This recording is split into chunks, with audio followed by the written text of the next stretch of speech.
So, hi guys! Welcome back to this channel. And pagpasensya na yung naririnig nyo sa gilid. And pasensya na ako ngayon lang ulit yung bago natin tutorial. And this tutorial is all about Photoshop and kung paano mag-edit ng isang picture or image sa Photoshop ng sobrang linis and sobrang basic lang. So, nag-download daw ng Photoshop kanina and inopen ko lang yan and then napunta ko sa interface na to. Click create new and then open na button. So pag open is i-open nyo yung inedit nyong file nung nakaraan kung meron man kayong na-edit na .psd siya. Ayan, for example ito .psd, ito na yung inedit ko for example kung meron man. I-click nyo yung open and then create nyo kapag mag-edit tayo ng panibago. So, i-create nyo ko to. So, ayan, napunta tayo sa new document. Pwede nating palitan yung mga details. I-rename natin ng sample edit image. So, ang gusto natin is portrait and then sige, ito na ang gawin natin. 600 by 600. And then, white background. Yan. Create na natin. Napunta tayo sa interface na to. Idadrag ko lang yung image. Click ko lang tong check sa right corner. At saka, gagamit na rin pala ako ng pointer.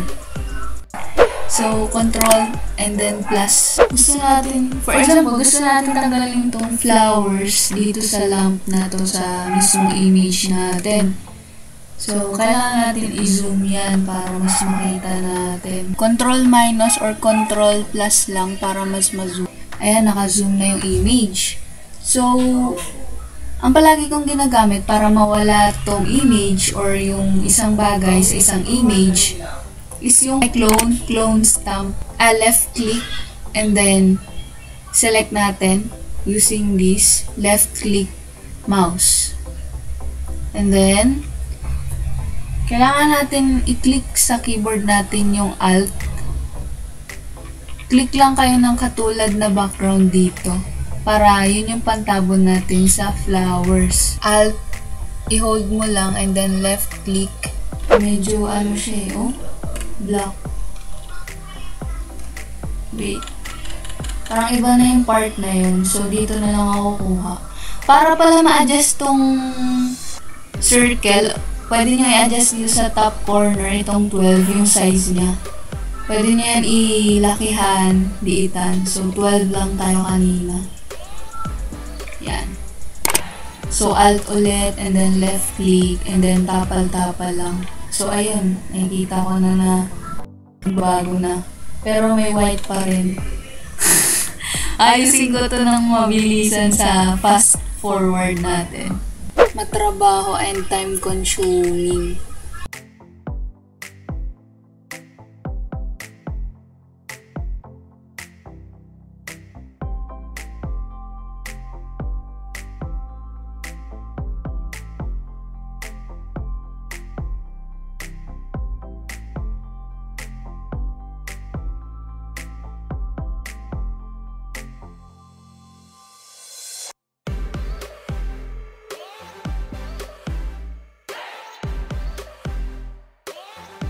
Kaya dapat may mga skill din kayo na wala sa school, na hindi tinuro sa school, parang gano'n. Kasi malay mo, diba, mag-freelancing ka. Diba? Malay mo, makadagdag sa income mo. Ayan, ka-color ba? Basta kailangan mong makita na magkakulay na sila talaga.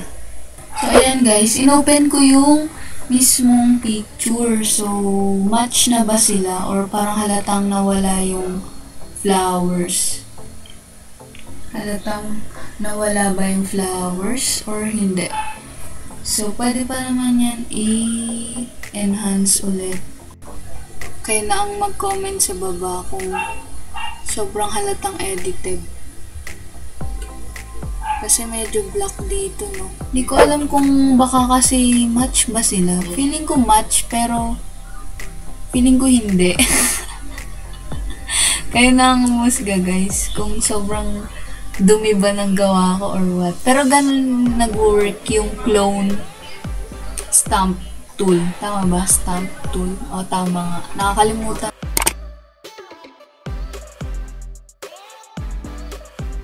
Kaya, napag-desisyonan kong kopya na lang yung color nito para mag-match dito. So, let's see kung ano yung magiging final output maya-maya.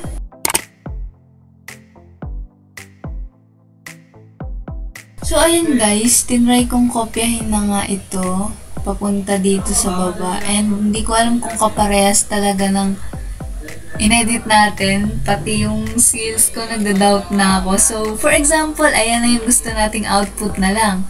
And then, gusto nating i-save, diba? File, click the file menu or bar, then click save. So, kung gusto nating i-save na, bukas, i-edit mo ulit. I-PSD mo lang. So, i-click lang natin yung file bar and then click save a copy. And then, hanapin natin yung image file. Pwedeng JPEG. Then, click OK. Then, titignan ko na, hanapin ko na kung saan yung image natin na ito. So, ito na yung image. So, ayan, diba? Sobrang ganda. Parang may something talagang mali eh. Pero ganun siya talaga i-edit. So, ayan, alam nyo na yung basic ng Photoshop kung paano gawin yung pag-aalis ng object or isang bagay sa isang image. So, ayun lang guys, yung tutorial na to. So, sana marami kayo natutunan and natutunan nyo yun. Kahit di masyadong malinis o pulido yung gawa ko. So, matagal talaga siya i-edit. Depende sa picture. And then, pwede mo rin siya magamit sa restoration ng mga old na pictures. Ayan, tulad nito, ni-restore niya gamit din sa Photoshop. So maraming magagawa itong Photoshop and then, kailangan nyo lang kulikutin lahat ng tools dito. Move tool, rectangular tool, etc. hand tool. So, salamat sa pakikinig guys and salamat dahil nakaabot kang dito. Sana maklik mo yung nasa right corner natin na another video kung interested ka kung paano lumiit yung video size ng video mo. Na kunwari mayroon siyang 5 gig and gusto mo gawing MB na lang. So, panoorin mo sana itong video na to na makikita mo sa screen ngayon. And then, make sure to like and subscribe to this channel para updated ka sa mga bago nating tutorials. And comment mo naman below kung anong masabi mo sa inedit kong to. Kasi natatawa ako eh.